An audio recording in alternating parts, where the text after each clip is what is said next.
மாதிரி சொல்லிட்டார். 5 பூதங்களுக்கும் 5 தலைவர்கள் இருக்கிறார்களா? ஆம், இருக்கிறார்கள். யார் யாரெல்லாம்? பிரமன் முதலான ஐவராம். சரி, இந்த ஐவருக்கும் என்ன தொழில்? ஓரொரு தொழில். அவங்களுக்கு ஒவ்வொரு தொழில். அந்த ஒவ்வொரு தொழிலை அவரவர்கள் செய்வார்கள். என்ன தொழில் அது? படைத்தல் முதலான 5 தொழில். இவ்வளவுதான் பாட்டுக்கிற செய்தி.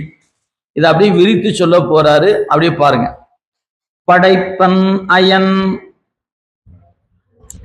படைப்பன் அயன், அழிப்பன் பங்கைய கண்மாயன், துடைப்பன் உருத்திரன், சொல்லின் திடம் பெறவே என்றும் திரோவிப்பவர் ஈசர், சதாசிவரும் அன்றே அனுக்கிரகர் ஆம்.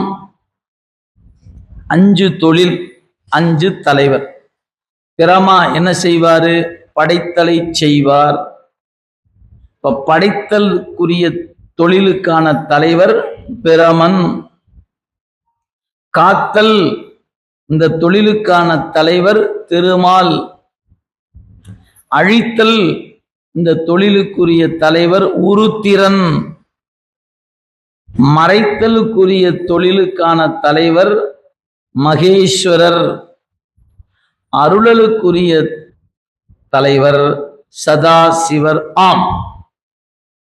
இப்ப நாம பொதுவா 3 தெரிஞ்சிருப்போம்: படைத்தல், காத்தல், அழித்தல். ஆனா இந்த புத்தகம் படிக்கும்போது நாம் அந்த 3ஐ 5ஆக நினைவில் வைத்து கொள்ள வேண்டும். விரிவா படிக்கும்போது 5, சுருக்கமா படிச்சா 3, விரிவா சொன்னா 5ஆ வச்சுக்கலாம். அப்படிங்கிறது நினைவில் வைத்துங்க. 5க்கு 5 தலைவர் சொல்லிட்டார். இப்ப முன்னை பாடலுடைய தொடர்ச்சியா வைத்து பார்க்கும்போது மண், அதுக்குரிய தலைவர் பிரம்மன். அவருக்கு என்ன தொழில்? படைத்தல்.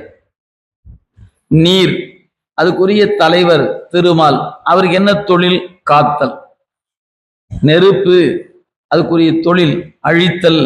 அவருடைய அந்த துறையின் தலைவர் யாரு? உருத்திரன். அடுத்தது காற்று, அதற்குரிய தொழில் இல்லைங்களா? காற்று, அதுக்குரிய தலைவர் மகேஸ்வரர். அவருக்கு தொழில் என்ன? மறைத்தல். ஆகாயம், அதுக்குரிய தலைவர் சதாசிவர். அவருக்குரிய தொழில் அனுக்கிரகர். அப்படி 5 பேருக்கு 5 தொழில்.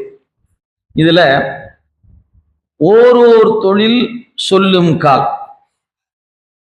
பழுதறவே அவங்க தங்களுடைய பணியை செய்வார்கள் அப்படின்னு கொடுத்திருக்கிறார். இது